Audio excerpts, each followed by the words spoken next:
समाजाचा माणूस मी मरून नाही दिला, त्याच्यासाठी झगडलो गेलो.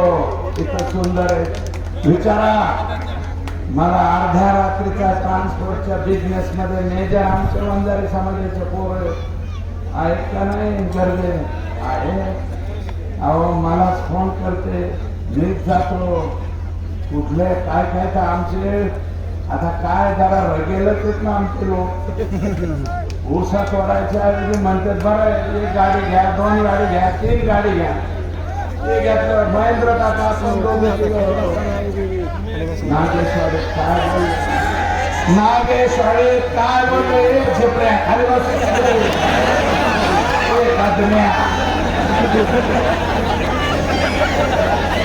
नागेश्वरी काय बोलले नाही वंजारी बोलले. फोन करता माझ्या गाडीतून ऍक्सिडेंट झाला, 2 माणसं गेले, सर्व काही. आमचे गाड्यावाले इतके खतरनाक आहेत, रेल्वेच्या गेटला जाणार काही करणे गोव्यात वरून खाली जाते बर का. याच 1 लाख 2 लाख खर्च येत असेल तर सुरेश 40 करा. पण कुठेही तुम्ही माझं ते असं असं वागायला पाहिजे होतं माझ्या बरोबर. मी अतिशय प्रामाणिकपणे तुमच्या बरोबर आहे. मी कधी माझी सिनियरिटी दाखवली नाही. मी नम्रपणे तुम्ही जसं म्हणाल तसं केलं आजपर्यंत. आणि तुमच्यासाठी लोकसभेला तर काम केलंच. माझा अपमान होईल, समाजाला उलट बोला हे अजिबात नाही. बीड जिल्ह्यात तुम्हाला कुठेही काळे झेंडे काही फडके दाखवले, आष्टी मतदारसंघात तसं काही झालं नाही. मॉरल आमचं आहे. आम्ही पण विनंती केली कोणी असलं काही करायचं नाही. आणि 32,000 अमुक मताचे लीड दिले. जे मैकडच्या गावात मतदान झालं की तुमच्या जवळच्या कानात बोलणाऱ्यांनी तुम्हाला सांगायचं ती मत ओबीसीचे मत. आता बघा ना ओबीसीचे मत आहेत. अरे जिथं 70% माळी समाजाचं नाव आहे, शिरी 70% माळी समाजाचं गाव आहे. संदीप जिथला सरपंच संदीपचे भाऊ आमच्या बाळूची मंडळी बर का. किती मत पडले आमच्या समाजाचे? 20% मत आहेत फक्त मराठ्यांचे. किती मत पडले टोटल किती पडले? 1100.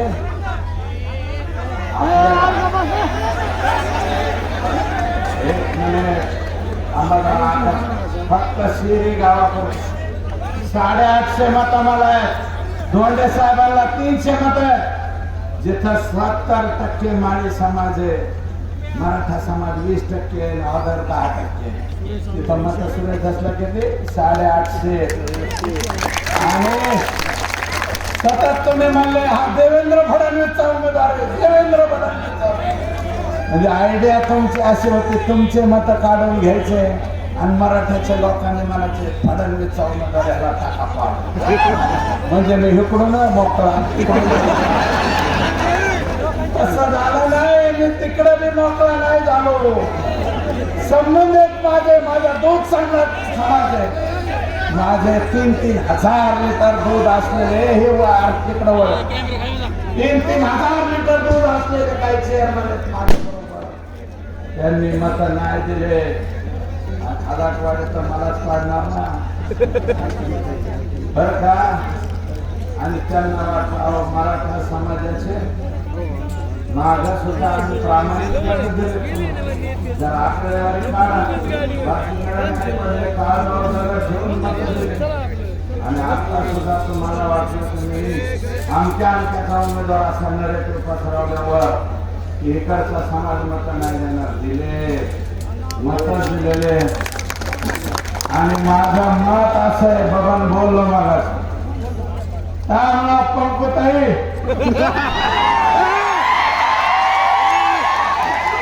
चांगलं केलं नाही तुम्ही. राजकारणात माझ्यासारख्या प्रामाणिक माणसाला गमावून बसलात तुम्ही. आज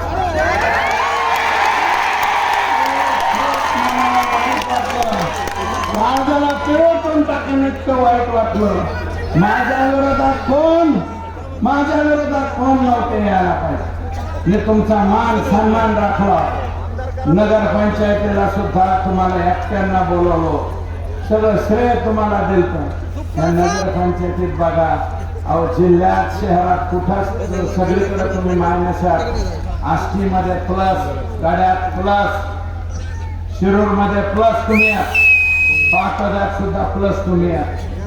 चारही शहरात मी प्लस दिलं, तरी मी भामटा कसा हो? मला भामट्याच्या यादीत नेऊन घातलं का तुम्ही? कोणत्या यादीत नेऊन घातलं? मी कसाही केली का तुमच्याशी? काही नाही केलं. प्रामाणिकपणे तुमच्या बरोबर राहिलो, प्रामाणिक काम केलं. आणि तुम्ही मात्र मला पाडा म्हणून स्वतः तुम्ही तरी फोन करायला नको होता. 2-4 जणांनी मला येऊन सांगितलं. मी बाबा ड्रायव्हर मान्य केलता, संकेत सानप मान्य केलता, मी अनंत गरजे तुमच्या जवळचा पीए मान्य केलता, आणि संतोष राख मान्य केलता, मधुकर गरजे मान्य केलते. हेच लोक आहेत पंकजाताई, तुम्ही जिल्ह्यात आले की तुमच्या अवती भोवती असते आणि तुम्हाला काही बनवते. अहो तुम्ही थोडंफार ऐकून घ्यायला पाहिजे. कोतवाल असतो, मालक असतो. तुम्ही कोतवालांचं ऐकायला लागला. हे रगेले एवढं सोपं नाही आहे. माझं खरंच नादी लागायचं काम आहे. जे होईल ते होईल राजकारणात, पण वाकून झोकून राजकारण करणारा नाही. झोकणार तुम्हीच म्हणत असता, झोकणार. मला 4 दिवस झालं माझ्या मनाला लागले, खरंच माझ्या बाहेर मनाला लागले. पण कुठे असं कसं करू? पण कुठे माझ्या विरोधात कसं काय वागू शकतो?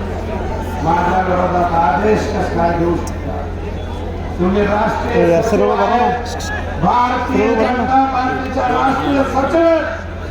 राष्ट्रीय सचिव तुम्ही कमळ चिन्ह पाडा आणि शेतीला निवडून आणा, असं कसं काय म्हणू शकता? तुम्ही म्हणाला ही शेती वाढणारच नाही, कोणाच्या हातात दिलेली पण कोणा तुम्ही शेती, ज्याला स्वतःच चिन्ह विसरून हे तुतारी वाजवा म्हणतोय. उद्या परवा दिवशी ह्यांचं चिन्ह काय हे सुद्धा विसरून जाते बरं का.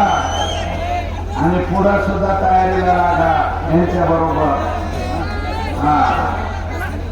जिल्हा परिषद पंचायत समितीला सुद्धा तिथवर उठले तर बरं होईल. परंतु मला खूप माझ्या खरंच बाहेर माझे वडील गेले त्यावेळेस मला खूप मनाला लागलं बरं का. अहो माझे वडील ज्यावेळेस मी मुंडे साहेबांच्या विरोधात चाललो त्यावेळेस तासाला माझा म्हणलं जाऊ नको.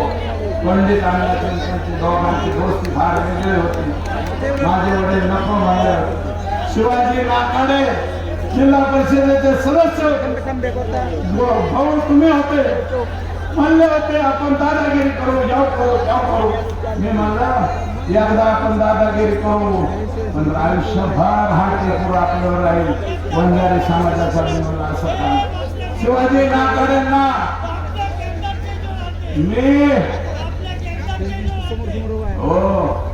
मी तुम्हाला सांगतो, शिवाजी नाकाडेंना जामगावला बोलवून घेतलं.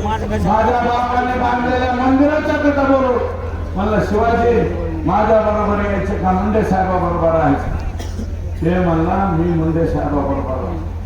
कधी त्याला काय बोलवणार? लखला तू मुंडे साहेबा बरोबर राहा, समाज तुझ्यावर नाराज होईल.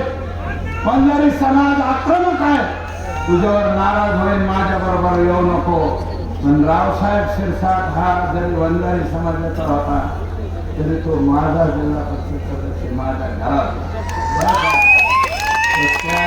माझ्या बरोबर आता सुद्धा बसला असं इथं बोलत असं इथंच असं. रावसाहेब शिरसाट माझा जिल्हा परिषद सदस्य हो बाय.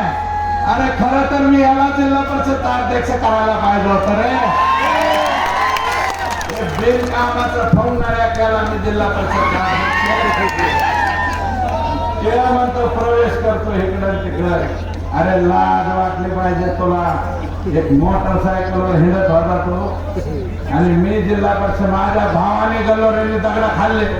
मी दगड खाल्ले त्यावेळेस माझं डोकं फुटलं, माझ्या भावाचं डोकं फुटलं. याच ह्या डॉक्टर राऊतचं डोकं फुटलं होतं का? आमचं फुटलं होतं. माझ्या भावावर ते गल्लोरे. नंतर मग आम्ही गल्लोरे चालवल्या उलट्या उठून. झालं गेलं सगळं मिटलं. गोपीनाथराव मनात काही ठेवणारे माणूस नव्हते.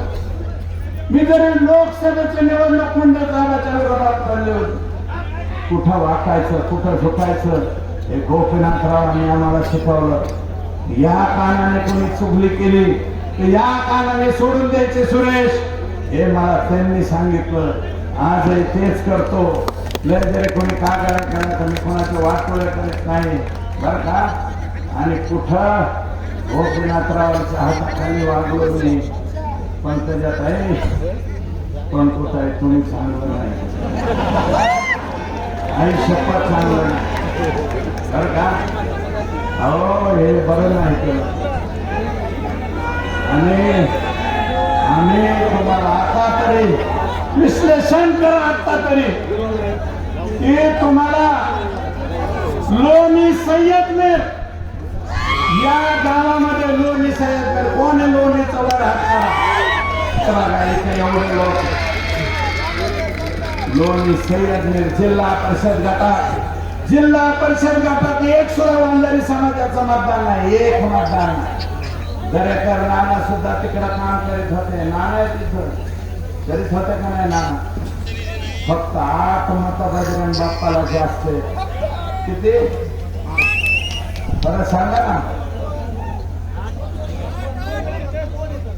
त्यावेळेस लोकसभेला 8 मत 8 3000 मताचं गाव आहे. फक्त 8 मत फक्त बजरंग बाप्पाला जास्त आहे. म्हणून आमची इज्जत आहे का नाही? आमच्या लोकांनी मत दिलेत का नाही? आणि आता ठाकरेला सोडून बसला बघा ना किती मत पडली. आता पण तुम्ही कसं म्हणता की इकडच्या मराठा समाजाने आम्हाला मत दिलं नाही? मराठा समाजाने मत दिले तुम्हाला, तुम्ही मान्यच करत नाही. आणि तुम्ही ठाकेला गोंडस बाण म्हणता.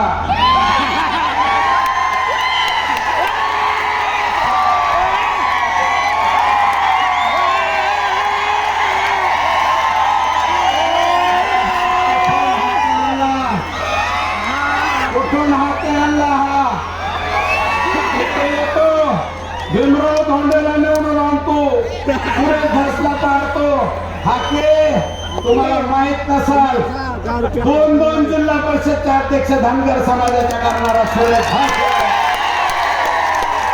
आता जिल्हा परिषद सदस्य करणारा मी, पंचायत समितीचे सभापती करणारा सुरेश. ओपन जागेवर वंजारी समाजाचा गोवर्धन सोनप, रेखा सानप यांना ओपन जागेवर निवडून आणून पाटोदा तालुक्याचा सभापती करणारा सुरेश.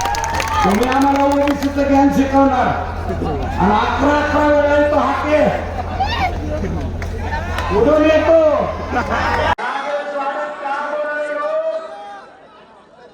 वंजारी समाजाचे लोक बोलले सुरेश दासने 2 वाजता फोन घेतला. माझ्या गाडीतून ऍक्सिडेंट झाला, 2 माणसं गेले. सुरेश हाताने सर्व काही केलं. आमचे गाड्यावाले इतके खतरनाक आहेत, रेल्वेच्या गेटला धरला हाणतो, काही करते, गोव्यावरून खाली जाते बर का. त्याच 1 लाख 2 लाख खर्च येत असेल तर सुरेश दास 30-40 हजार. पण कुठेही तुम्ही माझ्यावरती असं वागायला नको. कोणाबरोबर असं वागायला पाहिजे होतं? माझ्या बरोबर नाही. अतिशय प्रामाणिकपणे तुमच्या बरोबर आहे. मी कधी माझी सिनियरिटी दाखवली नाही. मी नम्रपणे तुम्ही जसं म्हणाल तसं केलं आजपर्यंत. आणि तुमच्यासाठी लोकसभेला तर काम केलंच. माझा अपमान होईल, समाज मला उलट बोला हे अजिबात नाही. बीड जिल्ह्यात तुम्हाला कुठेही काळे झेंडे काय फडके दाखवले, आष्टी मतदारसंघात तसं काही झालं नाही. त्याला मॉरल आमचं आहे. आम्ही पण विनंती केली, कोणी असलं काही करायचं नाही आणि 32,000 अनोट मताचे लीड दिली. जे इकडच्या गावात मतदान झालं की तुमच्या जवळच्या कानात बोलणाऱ्यांनी तुम्हाला सांगायचं ती मत ओबीसीचे मत. आता बघा ना ओबीसीचे मत आहेत कोण. अरे तिथं 70% माळी समाजाचं गाव आहे.